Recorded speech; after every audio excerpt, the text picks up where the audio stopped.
की काय गृहमंत्र्यांची कार्यक्षमता हरवली आहे का? काय मुख्यमंत्री मौनात आहेत का? आणि काय मला वाटतं की दादांना काही बोलायचंच नाही का? पोलीस काय वाटा करणार म्हणून सांगतात? त्यांच्या खिशात पोलीस आहेत काय? चाललं काय? चाललं काय? राडा करायचा, शिवीगाळ करायची, खुलेआम माईकवरून धमकी द्यायची, तुला शिल्लकच ठेवणार नाही. ठाण्यामध्ये संकेत भोसले हा मागासवर्गीय युवक होता, भिवंडी मधला, ठाणे जिल्ह्यातील. त्याच्या अपहरणानंतर अध्यक्ष महोदय अपहरण केलं गेलं. बेदम मारहाणीमुळे त्याचा मृत्यू झाला. अध्यक्ष महोदय, जीव वाचवण्यासाठी पोलीस ठाण्यात हा संकेत धावत होता. अध्यक्ष महोदय, याला पकडल्या गेलं, पकडून याला मारहाण केल्या गेली. मारहाणी पुरतच नाही अध्यक्ष महोदय, माहिती घ्यावी, या मागासवर्गीय विद्यार्थ्यांच्या, मागासवर्गीय तरुणांच्या अंगावर, त्याच्या तोंडात लघवी केली गेली. तुम्हाला इतकं वाईट होत आहे महाराष्ट्रामध्ये, याचा खुलासा सरकार म्हणून करणार आहे की नाही अध्यक्ष महोदय? एखाद्या मागासवर्गीय तरुणावर सत्तेशी संबंधित असलेले लोक मारहाण करतात, जीव घेतात आणि त्यांच्या घाणेरडं त्यांच्याबरोबर प्रकार केला जातो. हे अध्यक्ष महोदय, या संदर्भात खरं तर पोलिसांनी ही घटना आपल्या परिसरात घडलेल्या नसल्याचे पहिल्यांदा पोलिसांनी सांगून टाकलं, हे आमच्या परिसरातच घडली नाही. अध्यक्ष महोदय, पोलिसांनी जर वेळेच कारवाई केली असती तर आज संकेतचा जीव वाचू शकला असता. अध्यक्ष महोदय, त्याला संरक्षण देण्यामध्ये, कारवाई करण्यामध्ये, तो पोलीस स्टेशन पासून पळत होता तरी त्याला सांगितलं गेलं तू आमच्या परिसरामध्ये झाली नाही घटना, त्याला प्रोटेक्शन दिलं गेलं नाही. हे आरोप त्याच्या कुटुंबियांनी केले. अध्यक्ष महोदय, एका मागासवर्गीयावर असा प्रकारचा अत्याचार होतोय आणि ही अवस्था जर कोणाची झाली असेल, कंता मारेकोरी आहे, कोणत्या राजकीय पक्षाचा पदाधिकारी आहे ठाण्यामध्ये, याचं उत्तर सरकारने दिलं पाहिजे. अध्यक्ष महोदय, ही सरकारची आमची मागणी आहे. नागपूर तर आता हत्या करण्याचं एक सत्र थांबत नाही. गेल्या 20 दिवसामध्ये 13 खून नागपुरामध्ये झाले. अध्यक्ष महोदय, 13 खून. आणि यामध्ये एक प्रेस फोटोग्राफर होता अध्यक्ष महोदय, त्याची हत्या झाली. मला प्रश्न विचारायचा आहे सरकारला की काय गृहमंत्र्यांची कार्यक्षमता हरवली आहे का? काय मुख्यमंत्री मौनात आहेत का? आणि काय मला वाटतं की दादांना काही बोलायचंच नाही का? हा खरंच प्रश्न महाराष्ट्राच्या पुढे अध्यक्ष महोदय. आणि या सगळ्यामध्ये मी सांगितलं की मंत्रालयात गुंडाकडून रीलबाजी होते, मुख्यमंत्र्यांना राजरोसपणे गुंड मिळत आहेत, रील काढून माध्यमामध्ये प्रसारित केलं जात आहे. आणि विशेष म्हणजे खून, गुंडगिरी ही विकोपाला जात असताना सत्ताधारी पक्षातील नवी मुंबईचा एक नेता, वडील, त्या दोनही मायलेकीवर पोलीस स्टेशनमध्ये एफआयआर दाखल झाली. त्या सत्ताधारी पक्षाच्या नेत्यांच्या विरोधात वडिलांनी, म्हणजे बाप लेकांनी आई आणि पोरीवर अत्याचार केलाय,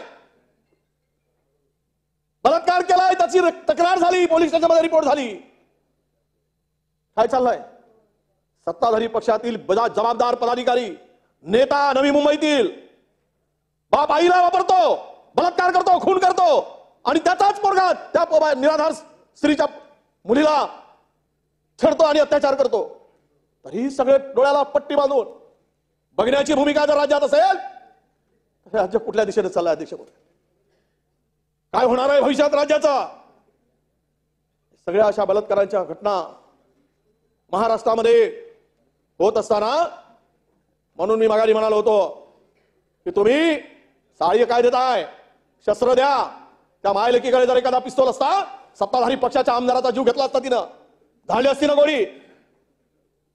म्हणून आमची मागणी होती अध्यक्ष महोदय, आपण ऑर्केस्ट्राच्या नावाखाली काय सुरू आहे? अनेक तक्रारी प्राप्त होत आहेत. मुंबईमध्ये ऑर्केस्ट्राच्या आड सर्रास हे डान्स बार चालवले जात आहेत, पूर्णतः नियम धाब्यावर बसवलं जात आहे.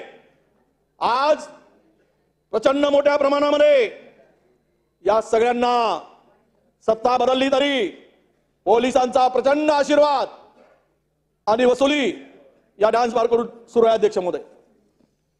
पोलिसांना, पोलिसाच्या खबऱ्यांना, स्थानिक गुंडांना या डान्स बार मालकाकडून हप्ते पुरवले जात आहेत आणि हे प्रचंड सगळे त्यांना हा मोठा पण कदाचित निवडणुकीसाठी या डान्स बारच्या माध्यमातून उभा होतो काय, असाही प्रश्न महाराष्ट्राला पडला अध्यक्ष महोदय.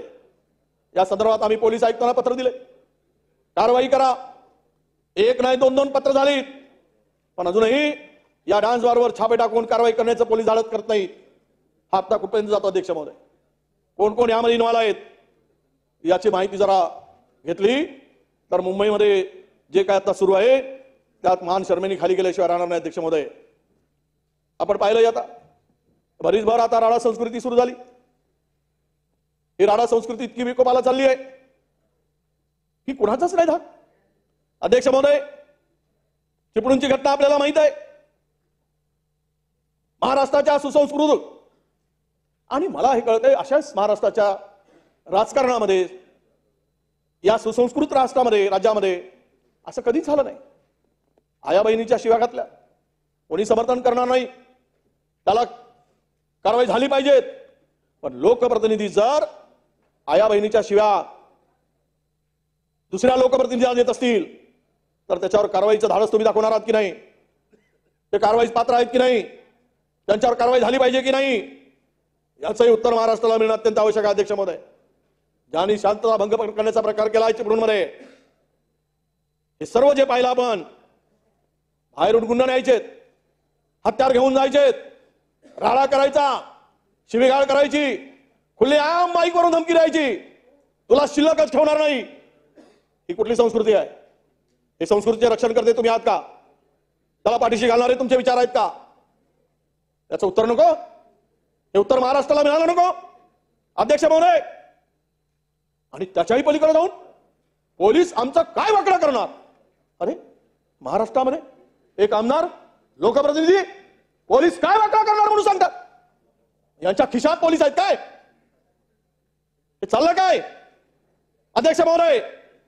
आणि वरून काय सांगतात, माझे किती व्हिडिओ काढले तरी कोणी काय माझं वाकडं करू शकत नाही. ते दाखवून कुठे दाखवतील तर आपल्या बायकाला दाखवतील. अरे देवा, छत्रपती शिवरायांचं हे राज्य, प्रभू रामचंद्राचं नाव घेतो आम्ही, पुन्हा कुणाचं नाव घेतो देवांचं आम्ही. धर्माचं हे राजकारण आहे का? हे देवाचं राजकारण आहे का नाव घेण्याचं? ही पद्धत बायकोला दाखवणार म्हणजे काय?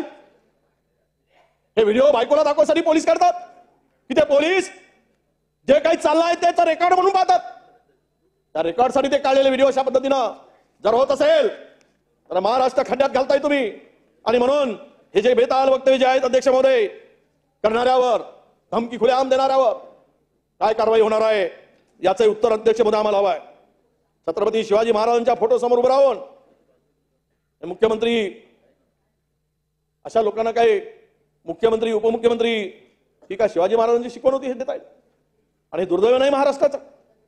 आणि ह्या सर्वांमध्ये छत्रपती शिवरायांच्या विचारालाच हरताळ फासण्याचं काम अध्यक्ष महोदय झालेलं आहे.